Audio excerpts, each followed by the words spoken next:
question. Dr. Bhramar Mukherjee, you've been the one tracking it for us over the last several weeks. Can we say now with complete confidence that the worst is over, that the second wave can only decline from here on? So thank you, Rajdeep, for having me on the show. I think that we have been tracking this pandemic for the last, not the last few weeks, but last 400 days. And all models, and including our model and IHME model, the Imperial College model, and many other models from India, predicted that the peak will come sometime in the early and mid part of May. And we have seen that in terms of the national counts.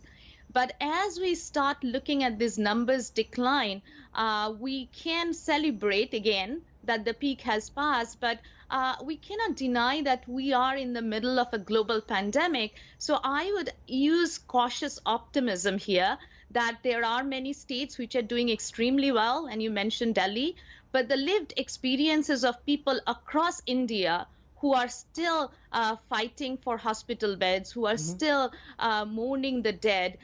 We have to summarize all of that. And so I think I'm cautiously optimistic that the numbers at a national level are truly on the decline for the second wave. But there is a lot of heterogeneity across Indian states, and we have to be very cautious. Let me take that point to you, Dr. Jameel, because while over 47% of India's districts are now showing a COVID positivity rate of less than 5%, there are at least 239 districts, that's about a third of the districts in the country, that are still more than 10% positive. So how do you interpret this data that's coming in? Should we be cautiously optimistic? Or do you believe that at the end of the day, even today, 3,200 Indians have lost their lives, so the numbers will remain high? Yeah, Rajdeep, thanks for having me. You said that the positivity rate is down to about average of about 8%, 8.2%. So India is really not peaking or declining together.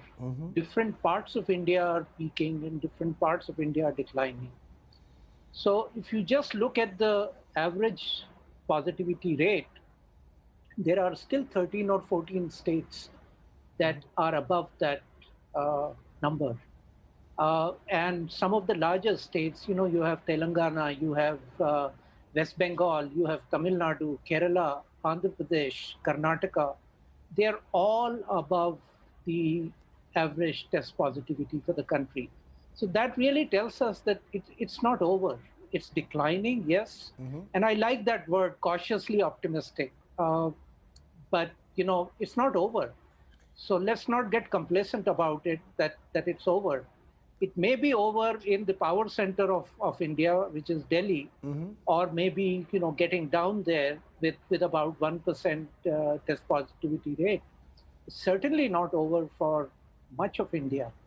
Important, I think, what you're saying. A number of the big states also of the country, you mentioned West Bengal, Telangana, Tamil Nadu, Karnataka, large parts of southern and eastern India, which in a sense were showing low rates in the first few weeks in April, are still very high. Let's get in Dr. Muliyil. Dr. Muliyil, are you willing to say that with the numbers coming down strikingly in parts of the country compared to, let's say, first week of May, where we were really at a peak, more than 4,000 deaths at the time, 4 lakh cases per day.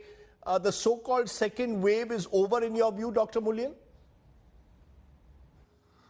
The main thing you should focus on is the so-called number we keep publishing, saying the total number cases detected so far.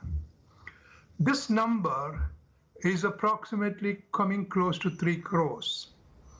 Unfortunately, this number is also an underestimate. But according to what the National Institute of Epidemiology says, you need to multiply this number by a factor to know the total number infected.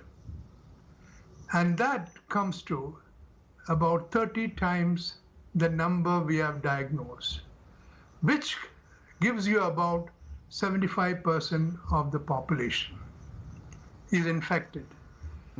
Now, the current re-estimates of a level of immunity that require is close to that. So yes, one can confidently say that we are approaching the end of this wave. So you're more confident about saying it's the end of the wave. Are you saying, as a follow-up, Dr. Muliyil, that you believe also that the third wave that people are talking about is being alarmist? Or is it inevitable that the virus will mutate and come back in another form? You seem to suggest that the second wave is reaching the end, but most believe that there is a third wave round the corner. Well, you see, when 75% plus are infected, in fact, maybe higher, I'm using a rough estimate, it's at least 75%. The chance of another huge wave is extremely limited because it is very unlikely. You may get here and there outbreaks. Remember, last time when we ended the show and the whole epidemic started falling, the national infection rate was around 25%. So it was very surprising that the epidemic started ending then. There was some explanation for it, but apparently they didn't work. Remember, those days we were expecting a herd immunity level less than 60%.